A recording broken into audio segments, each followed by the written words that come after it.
On a sunny Saturday afternoon, Jenny and Maddie arrived at Green Gardens compound, a large crowded residential building where everybody minded everybody's business more than their own. The compound had 6 apartments lined in a U shape and a big central compound where children played, adults argued, and neighbors watched strangers like movie premieres on Netflix.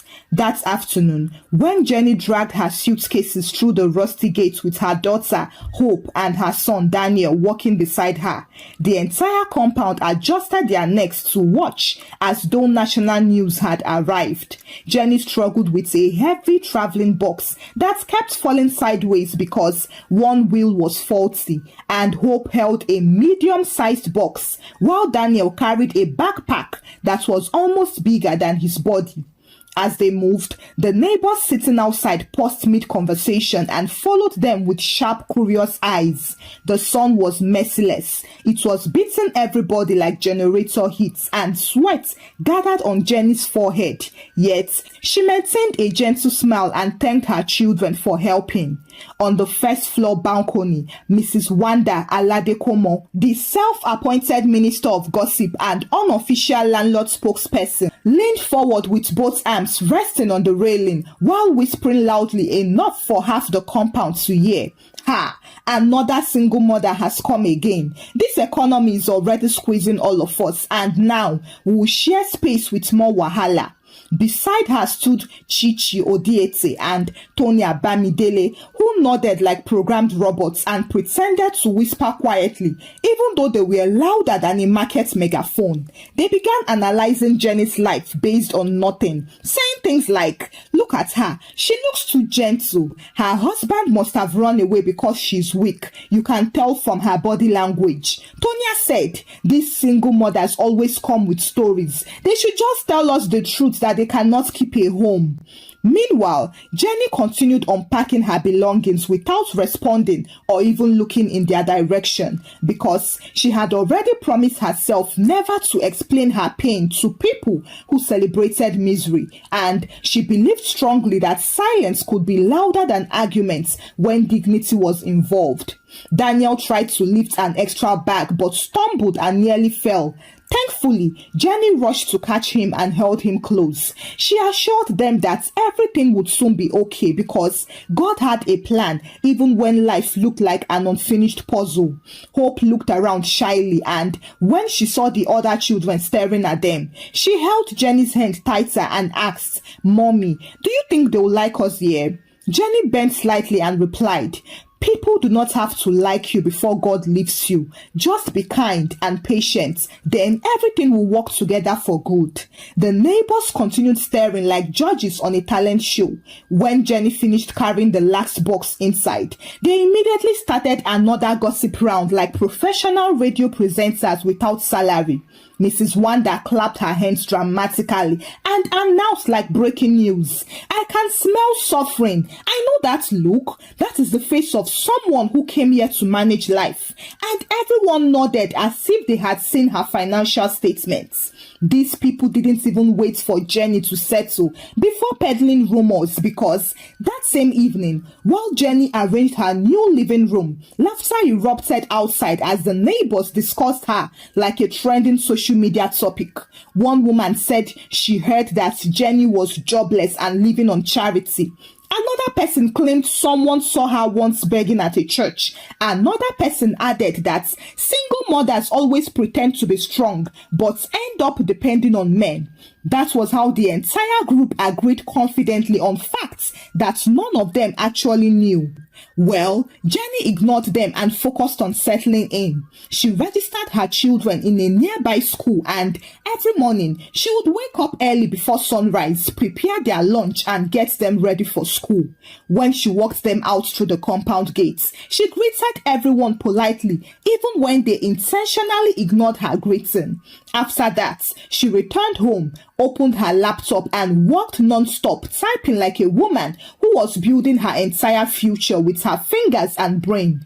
Unfortunately, because she mostly stayed inside and because she did not join the morning gossip circles or afternoon argument festivals or night compound meetings, people assumed she had no job and no purpose. And soon, children in the compound began mocking Hope and Daniel, calling them names like children without a father. To make matters worse, Mrs. Wanda had already started monitoring Jenny like a personal CCTV system, since she was convinced that quiet people were always suspicious, especially single mothers who refused to show weakness. She even declared with confidence that she would soon uncover the real story with her divine gift of investigation. The next few weeks in Green Gardens compound went on like a never-ending drama series, and throughout that time, Jenny continued living her quiet life, refusing to engage in the gossip Olympics, while the neighbors continued monitoring her with the dedication of military intelligence, because the quieter she became, the louder the neighbors' suspicions grew, and the more they invented stories to replace the fact that they simply knew nothing about her.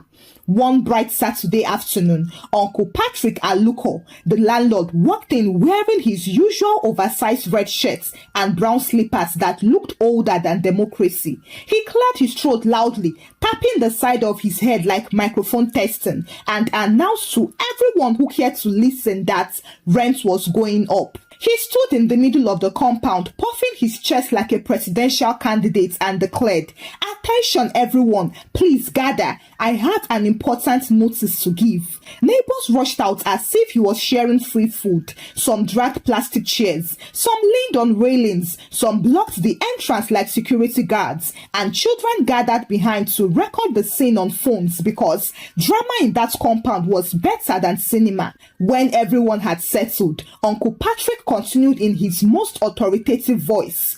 "Due to the present economic hardship, cost of maintenance, and additional expenses," Mrs. Wanda rolled her eyes and whispered, "Additional expenses like the wig he bought last week for that woman at the back of the church." People giggled, but Uncle Patrick pretended not to hear. He lifted his hand dramatically. "Rent will be increased by 25% starting next month." Everyone gasped as if he had just announced a national war. Tonya exclaimed, "25%? Are we buying shares in the building?" Chichi frowned. "We already pay for lights, water, and security. What are we increasing again?" Mrs. Wanda rolled her eyes. "Some people here cannot even pay the old rent. Now they will be forced to pack out." And as she said that, she slowly turned her eyes and stared directly at Jenny's door with wicked satisfaction. Inside her room, Jenny heard the loud arguments and rubbed her forehead because stress always gave her sudden fever. She stepped outside reluctantly with Hope and Daniel behind her.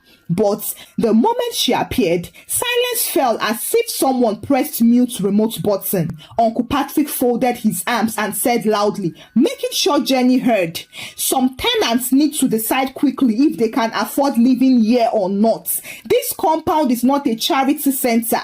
Every head turned slowly toward Jenny. She stood still and replied calmly, "I understand, sir. I will pay my rent on time like always." The compound exploded into eye-rolling and sharp side comments. Several people scoffed as if she cracked a joke. Mrs. Wanda laughed dramatically and clapped her hands. "Pay? With which money? Are you planning a magic show?" Chichi whispered to Tonya, "She will soon beg us for food. Just wait." Jenny ignored them and returned inside her apartment quietly with her children, choosing peace over war, even when it was hard to beat the insults. Unfortunately, a few days later, another humiliation landed unexpectedly.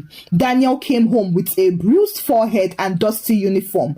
Hope held his hand and helped him walk slowly. The moment Jenny saw them, her heart jumped into her throat. She rushed to him, held his face and asked, "Daniel, what happened? Who did this to you?" Daniel sniffed and wiped his nose with his sleeve, trying not to cry like a small baby. A boy in my class pushed me and called us children with no father. I got angry and pushed him back. We fought, and the teacher separated us, but she said you must come tomorrow.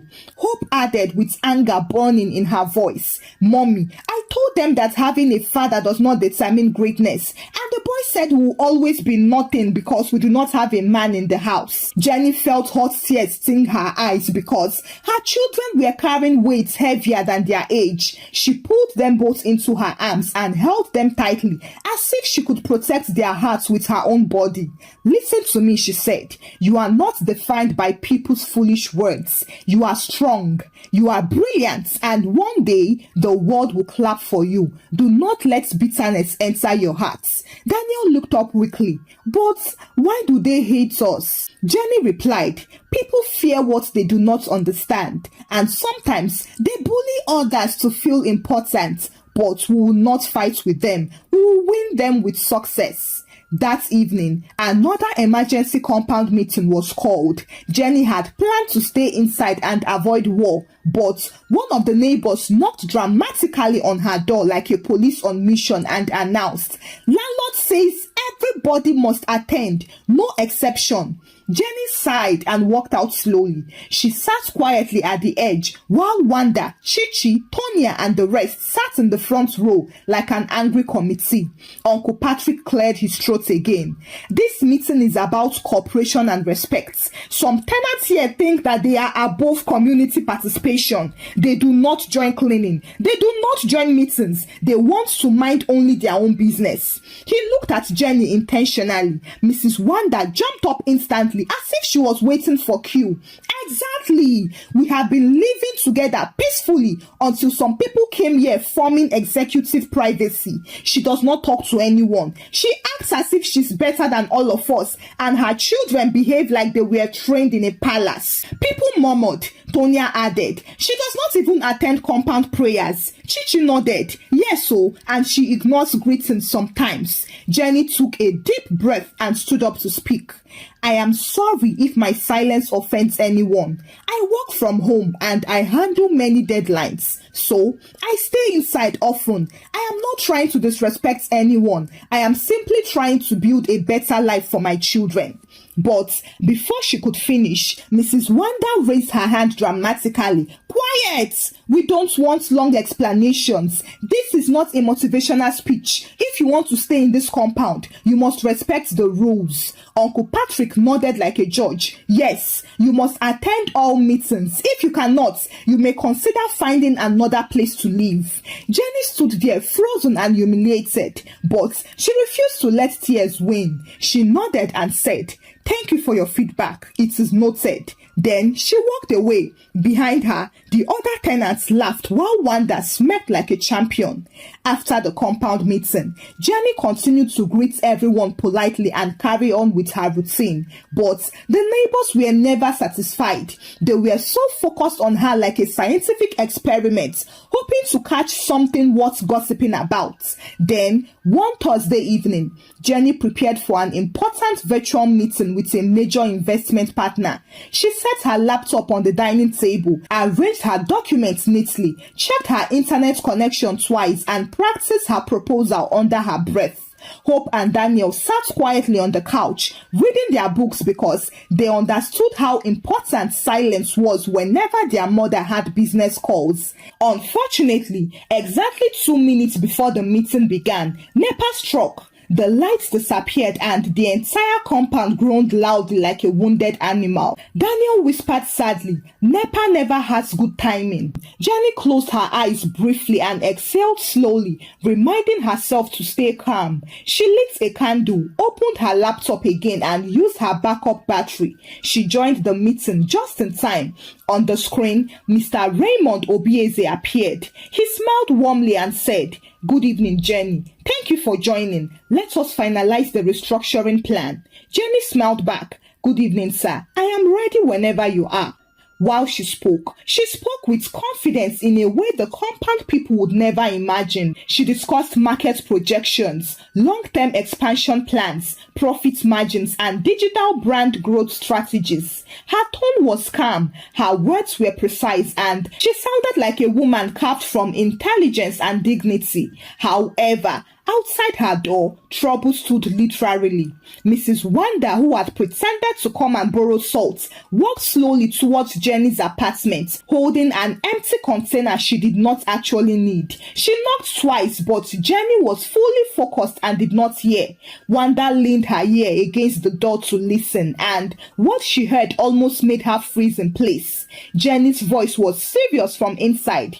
If we implement the restructuring as planned, projected returns will increase by 80% over 18 months. The partnership with international affiliates has already been secured and investor confidence is stable. Wanda's eyes widened like someone who just saw an angel. She gasped and pressed her whole face to the door like wallpaper.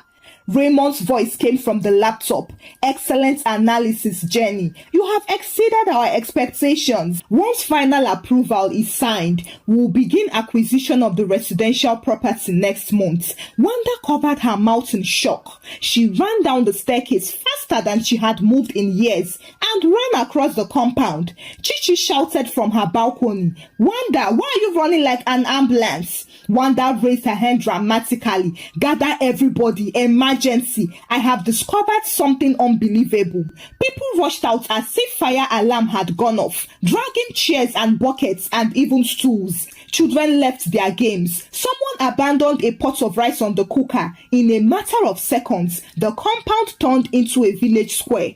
Tonya asked, "What happened? Did someone die?" Wanda shouted proudly, "I just heard Jenny talking about business deals with foreign investors. She's planning a secret acquisition. She's doing things behind everybody's back. Nobody knows where her money comes from. I suspect she scams rich men online. She's doing Yahoo." They all exploded in shock. Chichi gasped loudly, "I knew it. She looks suspicious. Quiet people are always hiding something." Tonya added confidently, "She never talks to us because she's afraid we'll expose her." Wanda continued, "She even said something about acquiring a property. Maybe she wants to scam people of their building." Mr. Philip, another tenant, asked, "Are you sure? Are you absolutely sure?" Wanda placed her hand on her chest. "With my 2 years and my Christian years combined, I heard everything."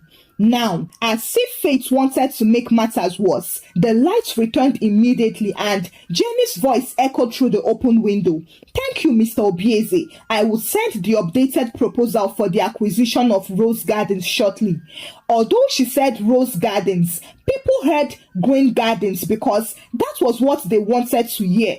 Silence dropped like hammer. Then, almost immediately, chaos erupted. The neighbors marched to Jenny's door like a coordinated army and banged loudly. The door shook. Hope and Daniel jumped up in fear. Jenny opened the door and was shocked to see an angry crowd standing there. Uncle Patrick stepped forward like the chairman. "Jenny, we need an explanation right now."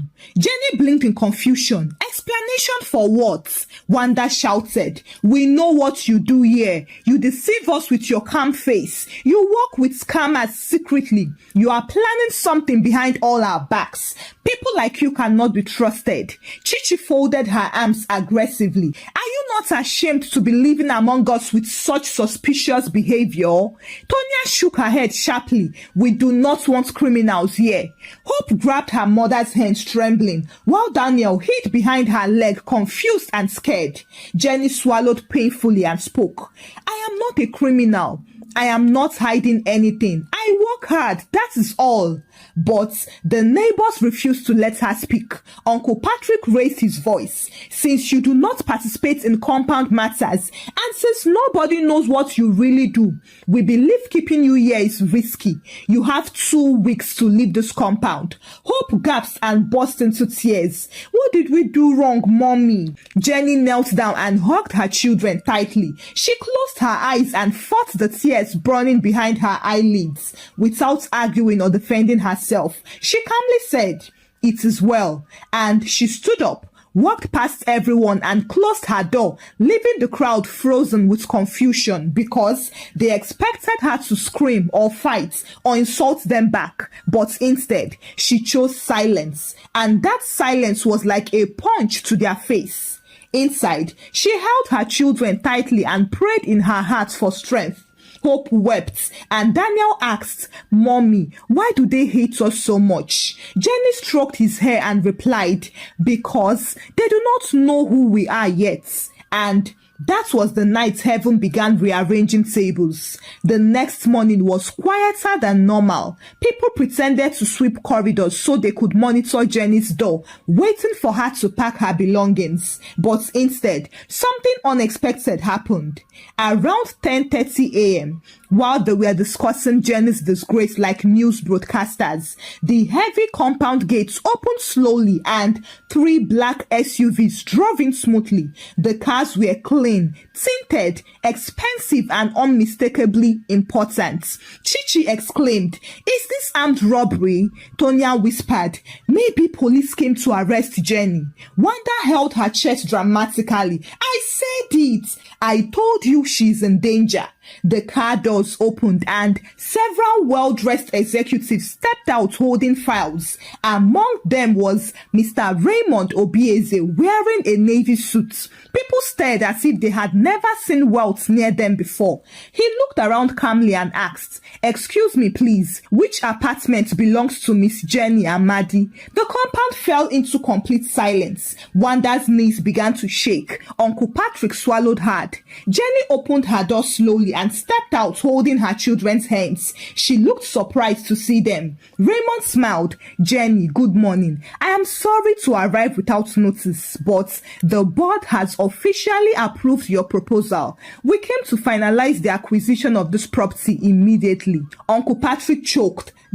This property, as in these green gardens? Raymond nodded casually. "Yes, our company purchased properties around this axis, and Miss Amadi is the lead consultant in charge. She designed the redevelopment plan and will oversee transitions. She's one of the most brilliant strategists we have worked with." People froze like statues as their mouths opened like malfunctioning gates. Wanda dropped her container of salt and nearly fainted. Raymond continued, "From today, Miss Amadi becomes the new property owner." Uncle Patrick could not breathe properly. He stammered, "Madam Jenny, I am sorry. I did not know."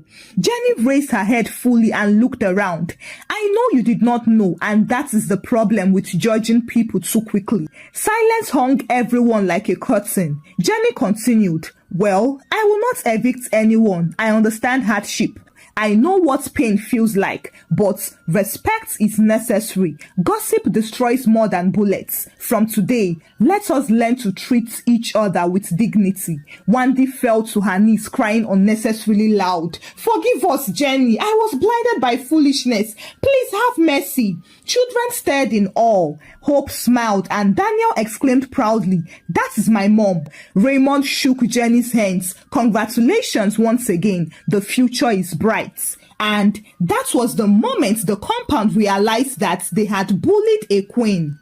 For the rest of that day, the compound atmosphere was heavy with shock and embarrassment. Many tenants were restless, pacing back and forth like people waiting for medical test results. Some could not sleep. Some practiced apologies in front of their mirrors. Some prayed for forgiveness God did not ask for. And some stood silently on their balconies, thinking about how life can embarrass humans unexpectedly. Inside her apartment, Jenny sat on the sofa holding Hope and Daniel close. The children looked up at her with admiration shining in their eyes. Hope said, "Mommy, you did not shout or fight. You did not even insult them. And still you won." Jenny smiled. "Victory without noise is the loudest victory. When your hands are clean, God fights louder than you ever could." Daniel came closer and hugged her tightly. "Mom, today you became a superhero." Jenny wrapped her arms around them both and wept joyfully. This was all she ever wanted, for her children to be proud of her. My babies, thank you for believing in me. Even when the world laughed at me, the world will know your names for good because greatness runs through your blood. The next morning, Jenny heard a nervous trembling knock on her door. She opened the door and saw Mrs. Wanda wearing wrapper and bedroom slippers. Her eyes were red from hours of crying. She fell to her knees instantly like a heavy bag falling from a truck. Jenny, please forgive me. I am ashamed. I judged you without knowing anything. I made life difficult for you and your children. I am sorry. Please do not punish us. Jenny stepped back, shocked by the drama. Before she could even speak, Chichi and Tonya hurried forward and joined the kneeling marathon. Chichi pleaded, please forgive us. We were foolish. We let gossip ruin our hearts. Tonya cried, I am very sorry. Give us another chance, please. Soon, half the compound gathered. All of them were begging for forgiveness like students who cheated during exams and got caught. Even Uncle Patrick, the former landlord, stepped forward and removed his cap respectfully. He bent his head so low that his nose almost touched the ground. Jenny, I treated you unfairly. I thought power was in ownership, but today I learned power is in character. I embarrassed you publicly, and you still responded with dignity. Please, don't send my family away. The compound was silent. Everyone held their breath. Jenny looked around slowly.